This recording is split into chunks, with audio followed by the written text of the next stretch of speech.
मनुष्य जो है वो समाधि अवस्था प्राप्त करके क्या वो टेलीपोर्टेशन या टेलीपैथी की जो ये जो जो अवस्थाएं हैं या जो ये सिद्धि है ये क्या प्राप्त कर सकता है? देखो, हमारे जो ऋषि मुनि है ना, हम्म।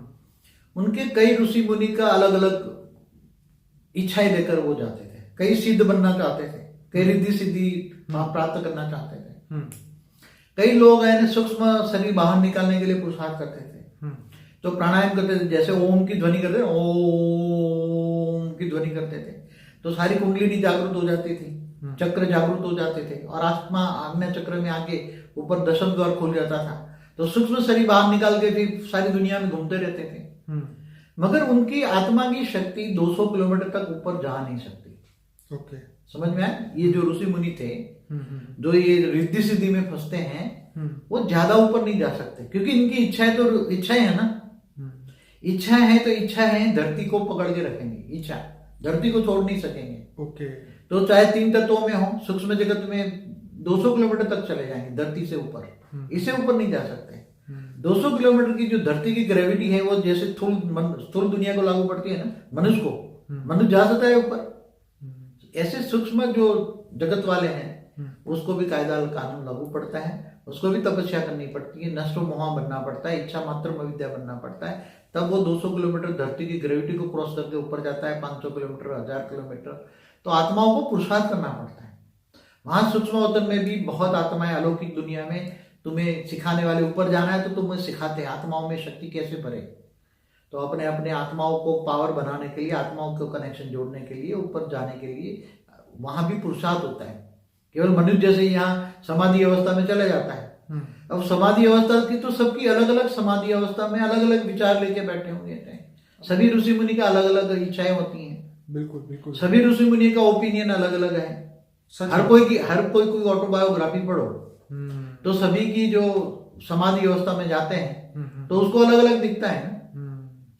जैसे मैंने पायलट बाबा का सुना था, उन्होंने कहा कि जब हम समाधि में जाते हैं तो एक संकल्प छोड़ के जाते हैं कि मैं 6 दिन बाद वापिस आऊंगा या मैं 10 दिन बाद आऊंगा, या जो भी उन्होंने नक्की किया है। तो वो संकल्प के माध्यम से जो है वो बॉडी से जुड़े रहते हैं और उनका जो सूक्ष्म शरीर जो है वो निकल ही जाता है।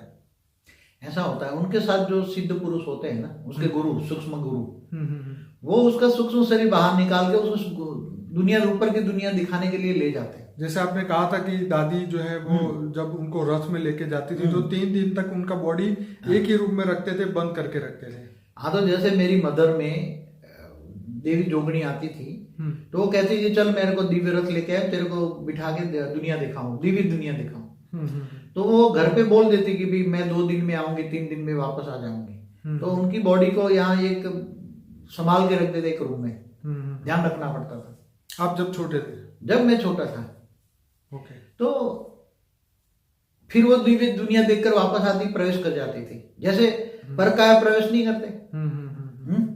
जैसे शंकराचार्य ने भी हार गया था ना, वो उसने एक औरत से हार गया कि जीवन का अनुभव नहीं है। हाँ, प्रैक्टिकल गृहस्थ का आश्रम नहीं है, सन्यासी था ना। हाँ। तो उसने क्या किया, सूक्ष्म शरीर दूसरे राजा की में तन में प्रवेश करके अपना 1 महीने का गृहस्थाश्रम का अनुभव लिया।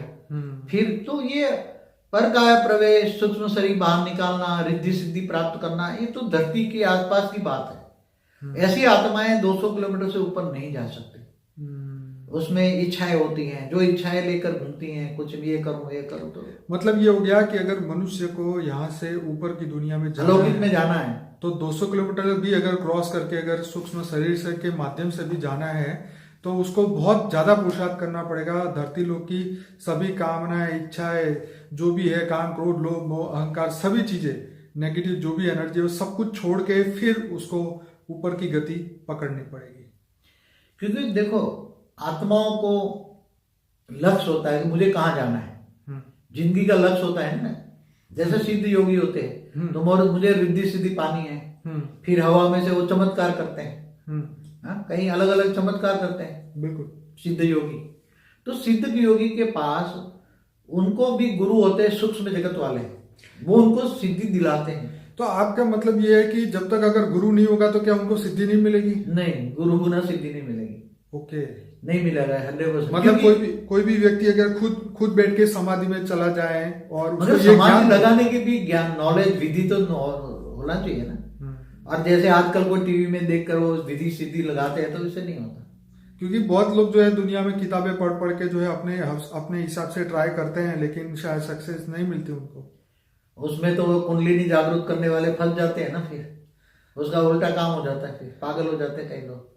तो ऐसा नहीं काम करना चाहिए। जो जिसने प्रैक्टिकल अनुभव किया हो ना, ऐसे लोगों के सानिध्य में कोई भी काम सीखना चाहिए। जैसे डॉक्टर इंजीनियर की पढ़ाई होती है ना, जैसे पायलट बाबा तो बोलते हैं कि भाई मेरे गुरु की पावर से ये सब कुछ हुआ है, बाकी मैं तो कुछ मतलब हम कुछ नहीं कर सकते, परमात्मा मतलब गुरु की दया से ही ये सब होता है। ऐसे स्थूल जगत वालों को सूक्ष्म जगत वाले निमित्त बनाकर स्थूल जगत को कार्य कराते हैं, मगर शक्तियां होती है सूक्ष्म, ये सिद्ध गुरुओं की, जो सूक्ष्म जगत में रहकर एक काम कराते हैं। इसलिए मनुष्यों की तो कोई शक्ति ओन पावर तो है ही नहीं ना, वो तो कौन काम कराता है। मनुष्य है तो नॉर्मल मनुष्य तो ये पांचों विकार से भी बाहर नहीं निकल सकते, तो और क्या कर पाएंगे। वो तो काम क्रोध लोभ मोह अहंकार में इतना फंसा है, इतना ईर्ष्या और ये सब राग द्वेष में इतना फंसा है कि पूरे दिन 24 घंटे पर चिंतन करता रहता है। ये भी जानता है कि पर चिंतन पतन की जड़ है, तो भी नहीं सोचता।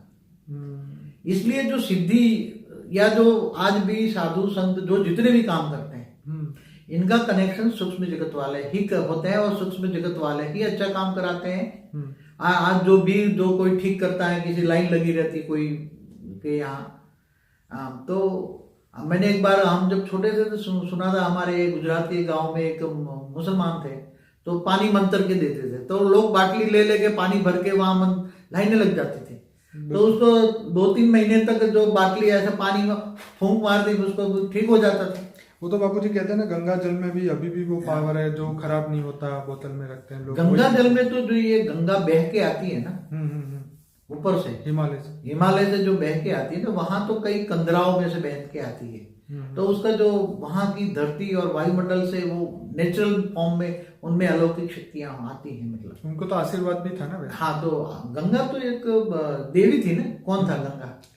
गंगा एक देवी थी ना, जो भागीरथ ने धरती पर उतारा। जो कपिल मुनि ने जो उसको सागर के 100 पुत्रों को भस्म कर दिया था, तो ये गंगा आई, उसकी राख में पड़े हुए जले हुए को गंगा स्पर्श हुआ, और वो सागर के 100 पुत्र पुनर्जीवित हो गए। आपने ये बात बताई थी डीएनए मेडिटेशन का, हमारा एक वीडियो था उसके अंदर आपने ये बात बताई थी, डीएनए मेडिटेशन। जी बापूजी, अब पर मेरा यहाँ पे एक सीधा सा क्वेश्चन ये है कि आज का मनुष्य अगर टेलीपोर्टेशन करना चाहे या टेलीपैथी प्राप्त करना चाहे, तो क्या वो कर सकता है? समाधि अवस्था क्या सीख सकता है? क्या मेडिटेशन से पॉसिबल है? क्या आने वाले समय में ये धरती लोक का मनुष्य कर पाएगा? आप क्या कहते हैं इसके बारे में? देखो, टेलीपोर्टेशन तो मैं बताऊं, मैंने तो प्रैक्टिकल, मैंने एक जो भूत पाल रखे थे, ऐसे एक जैसे सिद्ध बाबा कहते हैं ना साकार में, एक सिद्ध बाबा मैंने देखे थे। वो पहले ऐसा देखने के लिए एक बार मैं गया था, उनको मिला था। तो उनको बहुत ठंडी का टाइम था, रात को मेरे को बोला क्या खाओगे? तो मैंने बोला एक गरीब झोपड़ी में रहता है बेचारा, गरीब 80 साल का बुढ़ा था, क्या खाओगे? तो कोई मुझे दिखाने ले गया था, ऐसा ऐसा चमत्कार करता है वो। तो मैं उसके पास गया, तो उसने बोला चलो, ये बोला कि आप गाड़ी लेकर आए हो, पैसे वाले हो, काजू खाओ बादाम खाओ ये। तो उसने अपनी एक थाली निकाली और उसमें काजू बादाम ऐसे ही ऊपर से गिरते गए, मैं देखता रह गया। तो मैंने बोला कहाँ से आते? उसके हाथ से ऐसे ही, हाथ खुला ही था। तो बोला मेरे पास सिद्ध योगी है, सिद्धि है मेरे पास। क्या है? सिद्धि है। तो फिर उसने वहां ही, जो सौराष्ट्र का एक गांव था, नाम भूल गया गांव का क्या, पर बापूजी चलिए ये तो अब दुनिया मानने लग गई है, क्योंकि अब क्या है कि बहुत सारे प्रूफ मिलने लग गए हैं। हमारे शास्त्रों में भी ये सब बातें लिखी हुई है, पुनर्जन्म परलोक की किताबों में बहुत कुछ लिखा हुआ है। और अब जो दुनिया है, साइंस, क्योंकि साइंस बढ़ता जा रहा है, मतलब वीडियो के माध्यम से यूट्यूब में हर ऐसे वीडियो अवेलेबल है जिसमें ये सब चीजें दिखाई जाती है। लेकिन मैं ये जानना चाहता हूँ कि आध्यात्मिक रास्ते पे चलते चलते इंसान क्या अपने आप को टेलीपोर्टेशन करके यहाँ से सीधा दूसरे गैलेक्सी या दूसरे ब्रह्मांड में पहुंचा सकता है? जा सकता है। मैं बताऊं कैसे। हमारा एक वीडियो है, जर्नी ऑफ सोल का एक वीडियो है। जैसे मनुष्य आत्मा है, बहुत अच्छी, आप उसको गीता का ज्ञान ले, आत्मस्वरूप में स्थित हो जाए, और आत्मस्वरूप में स्थित हो जाए तो परमात्मा से कनेक्शन है, ऊंचे से ऊंच परम धाम में ऑलमाइटी ऑथोरिटी के निराकार स्वरूप को याद करता है, पावर हाउस से कनेक्शन होता है। ठीक है। तो आत्मा को चाहिए पावर। क्या चाहिए? पावर। आत्मा तमोप्रधान बन गई है। ठीक है। आत्मा में डेफिसिट है ना, तो आत्मा में डेफिसिट है तो मन बुद्धि संस्कार खराब हो गए। ठीक है। तो आत्मा में जब पावर आती है, आत्मा में जब बहुत पावर आती है, बहुत पावर आती है तो कर्मयोगी बन जाता है। तो कर्मयोगी बनते बनते बनते धीरे धीरे धीरे आत्मा में इतनी पावर आती है तो जब ये शरीर छोड़ता है तो सीधा ऊंच से ऊंच परमधाम भी जा सकता है। जिसको याद करोगे उसके पास जाओगे। ये तो नियम है, टेलीपोर्टेशन का नियम है। बापूजी, 7 सीक्रेट ऑफ शिवा आपका एक वीडियो था जिसमें आपने बताया था कि शिव, महाशिव, परम महाशिव का डेफिनेशन अलग अलग कौन है, कहाँ है, क्या कर रहे हैं। तो आपने ये भी बताया था कि योग आप जिससे लगाओगे वहां पे आप पहुंच सकते हो। तो मैं इस वीडियो के माध्यम से बताना चाहता हूं कि अपने बॉडी को टेलीपोर्ट करना, क्योंकि देखिए मैंने काफी सारे सिद्धों के बारे में सुना है, life of Yogi, autobiography of Yogi, उसके अंदर 5-6 सिद्धों के बारे में भी बताया कि वो हवा से ऊपर उड़ते थे और एक ही समय पे 2 जगह पे होते थे, ऐसा भी मैंने सुना है। तो जैसे कई लोग बोलते हैं कि गुरु यहाँ पर भी होता है, सूक्ष्म दुनिया में भी होता है, सेम टाइम सेम जगह पे, मतलब धरती लोक पे भी 2 जगह पे हो सकता है, सूक्ष्म दुनिया में भी हो सकता है। तो अब ये प्रश्न है कि इस कलयुग के समय में अब इंसान व्यक्ति अगर सत्य ज्ञान अगर प्राप्त कर ले, अपने आप को टेलीपोर्ट करके दूसरे गैलेक्सी में या जो जहां से ओरिजिनली वो आया है वहां से वो वापस जाना चाहे, अपने सोर्स जो उसकी आत्मा का सोर्स है, उसकी बनाने वाला आत्मा जो क्रिएट करने वाला है, उसके पास सीधा वो जा सकता है कि नहीं? क्यों नहीं। जब जैसे कोई गैलेक्सी से आया है और उसको ज्ञान हो जाए कि मैं गैलेक्सी से आया हूं, तो उसका रचयिता है महाशिव, तो महाशिव निराकार की पूजा करे। तो जब उसका कर्मों का हिसाब किताब खत्म हो जाएगा, पूजा करे या ध्यान लगाए, ध्यान लगा, योग लगाना पड़ेगा उससे, योग बना कनेक्शन।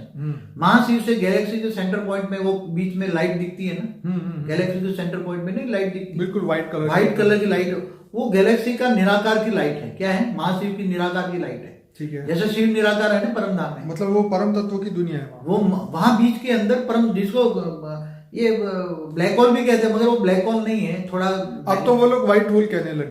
व्हाइट होल है, मतलब परम लाइट है, वो महापरम धाम है। ऐसी तरह यूनिवर्स के सेंटर पॉइंट में भी है। तो अब महाशिव को निराकार स्वरूप में पूजा करोगे तो तुम्हारी आत्मा में पावर आएगी। योग करोगे, ठीक है, योग करोगे तो कनेक्शन जुड़ेगा। तो वहां का पावर हाउस से कनेक्शन जुड़ा तो महाशिव से कनेक्शन जुड़ा, महाशिव का योग करोगे, महाशिव ध्यान करोगे, तो सीधा जब तुम्हारे कर्मों का हिसाब किताब खत्म हो जाएगा धरती पर तुम्हारा, और आत्मा में पावर आ जाएगी, तो सीधे तुम महाशिव के पास वहां पहुंच जाओगे। शिव को याद करोगे तो जिसको तुम याद करोगे उसी को पहुंच जाओगे। तो तुम्हारे शरीर तो बदल जाएगा ना। टेलीपोर्टेशन में क्या होता है? टेलीपोर्टेशन का मतलब क्या है वो मैं बताऊं। टेलीपोर्टेशन को एक स्थूल दुनिया को, एक स्थूल चीज को, जैसे ये लालटेन है, हाँ, ये लालटेन को यहां से अमेरिका पहुंचाना है, ठीक है, तो उसको वेग से अवेग बनाओ, सूक्ष्म बनाओ, और फिर वहां सूक्ष्म में वहां करो और वहां प्रकट हो जाए। एक मनुष्य दूसरी जगह से मनुष्य प्रकट हो जाए तो कैसे जाएगा? स्थूल में तो उड़ेगा नहीं ना। तो वेग से अवेग बनेगा, अवेग माना सूक्ष्म बनेगा, 3 तत्वों में कन्वर्ट हो जाएगा। 5 तत्वों की बॉडी उसकी सूक्ष्म में 3 तत्वों में कन्वर्ट हो गई, फिर सूक्ष्म जगत में से होकर वहां जाएगा क्रॉस करके, और फिर वहां 5 तत्वों में प्रत्यक्ष हो जाएगा। तो वो तो हमारे देवी देवता भी करते थे ना, धरती पर आते थे, कहीं से कहीं 1 सेकंड में प्रत्यक्ष हो जाते थे। ब्रह्मा विष्णु शंकर भी प्रत्यक्ष हो जाते थे। हाँ, वो तो जब नीचे कोई तपस्या करते थे तो ब्रह्मा जी ऊपर से उड़ के नीचे आते थे और उसको आशीर्वाद दे के वापिस चले जाते। तो ये टेलीपोर्टेशन ये ओल्ड बात है, पुरानी बात है, हमारे शास्त्रों की बात है। और बापूजी साइंस वाले भी अभी इसके ऊपर वर्क कर रहे हैं। कोई कहता है कि ये पॉसिबल हो गया है, लोग कर भी रहे हैं। अब रियलिटी में तो ऐसे प्रूफ नहीं मिले मेरे ख्याल। मगर साइंस वाले टेलीपोर्टेशन करना थोड़ा मुश्किल है। क्यों? मैं इसकी बात बताऊं। जैसे इन्होंने आज तक जो साधन दो देखे, चाहे टीवी हो, रेडियो हो, उन्होंने इलेक्ट्रोमैग्नेटिक वेव्स पैदा कर दिए हैं, बराबर। मगर इलेक्ट्रोमैग्नेटिक वेव्स तुम्हारी बॉडी को चेंज नहीं कर सकते। समझ में आए? हाँ, समझ में आए। अब तुम्हारी बॉडी को चेंज करके तुम्हें यहां से गायब करना है, तो तुम्हारी 5 तत्वों की बॉडी को गायब करके दूसरी जगह अमेरिका जाना है, तो तुम्हारा टेलीपोर्टेशन करना है, तो तुम कैसे जाओगे? उसके लिए एक विधि है, वो केवल आत्मा की शक्ति काम कर सकती है। ओके। और आत्मा की शक्ति, चैतन्य शक्ति, चैतन्य शक्ति काम, जड़ शक्ति है काम, जड़ शक्ति है काम। और आज का साइंस तो जड़ पर डेवलप है ना। बिल्कुल, आज का जड़ साइंस है। क्या है? स्पिरिचुअल साइंस नहीं है। मैंने कई वीडियो में बोला है, स्पिरिचुअल साइंस जब डेवलप होगा, आगे चलकर स्पिरिचुअल साइंस डेवलप होगा, तब ये बहुत आगे चलकर होगा। मगर इससे पहले तो विश्व परिवर्तन होने वाला है, विश्व का परिवर्तन होने वाला है, दुनिया परम तत्वों की बनने वाली है। जब परम तत्वों की होगी तब परम तत्वों के साधन बनेंगे, तब ये शक सब कुछ शक्य बनेगा। मैं अपने व्यूअर को बताऊंगा, बापूजी का 2 वीडियोस है, future new world part 1 and 2। उसमें बापूजी ने आने वाली परम तत्वों की दुनिया के बारे में बताया था, और बहुत सारी ऐसी बातें हैं जो शायद आपने कभी भी नहीं सुनी होगी, वो आप जरूर से सुनिएगा। हमारा एक अनस्पोकन ट्रूथ बाय बापूजी का एक प्लेलिस्ट है जिसमें 80 से ज़्यादा वीडियोस हैं, और उसके अंदर हर टॉपिक पे हमने बापूजी से ये ज्ञान प्राप्त करने की कोशिश की है कि रियलिटी इस धरती लोक पे क्या हो रहा है।